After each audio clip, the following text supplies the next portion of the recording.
I had no idea I was being watched the whole time while filming this. I didn't see this little guy until I was editing the footage.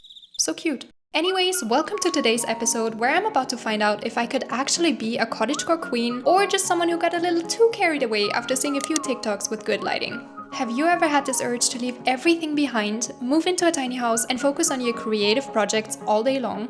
Me too, girl. And at some point this year I told myself, say no more, we're actually gonna try this. Fast forward to now, where I took a flight to South Africa and I'm staying in the cutest garden cottage ever. Let's do a little tour. Starting off strong, we have the bed/living room right by the entrance, followed by the bathroom, which is my favorite part of the cottage because you can admire the pretty plants outside the window while washing your hands. Epic.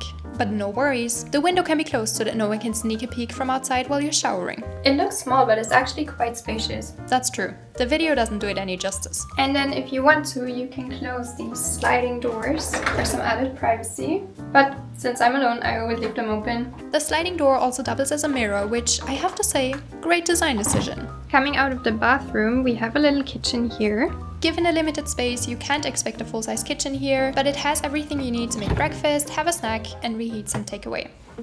Now, if you're thinking, who the hell takes a flight all the way to South Africa just to rent a tiny garden cottage for a day? Let me explain. I am blessed with a job that allows me to work from anywhere, and I decided to escape the cold weather in Europe for a couple of weeks. So I've already been here for a while. And when I randomly stumbled upon this cottage on Airbnb, I knew I had a mission. And on top of that, I signed up for some real cottagecore activities. I'm going to my first pottery class today. I've always wanted to give it a try actually, and I found this really cool place online where they do bottomless mimosas and pottery. So that's what we're doing today.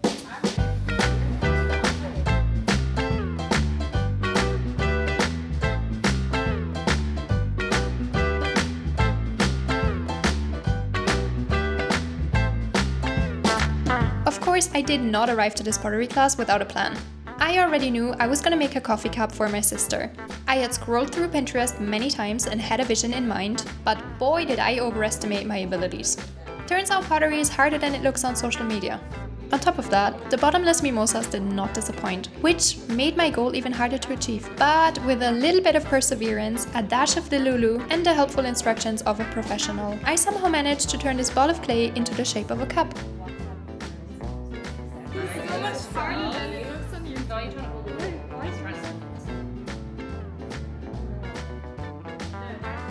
It didn't turn out perfect, but the fact that I went to this class and gave it a try already made me really happy.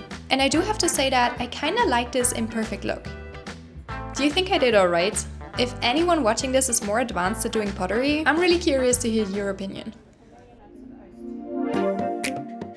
You know what they say, the best thing comes last. And that's exactly where I went to refuel, obviously cottagecore style, at the end of the day. Let me tell you right now, if you've been to Cape Town but haven't been to this farmer's market, you seriously missed out. It's honestly the best spot for socializing, grabbing a bite and sipping on some cocktails with a friend. I even took my parents here when they came to visit and they loved it.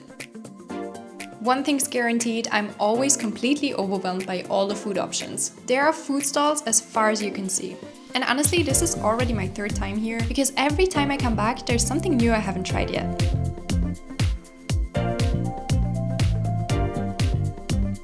This was such a fun day and I'm not gonna lie, I am ready to move into my own tiny house and spend my time being creative. Now all I need is to figure out how to make this work.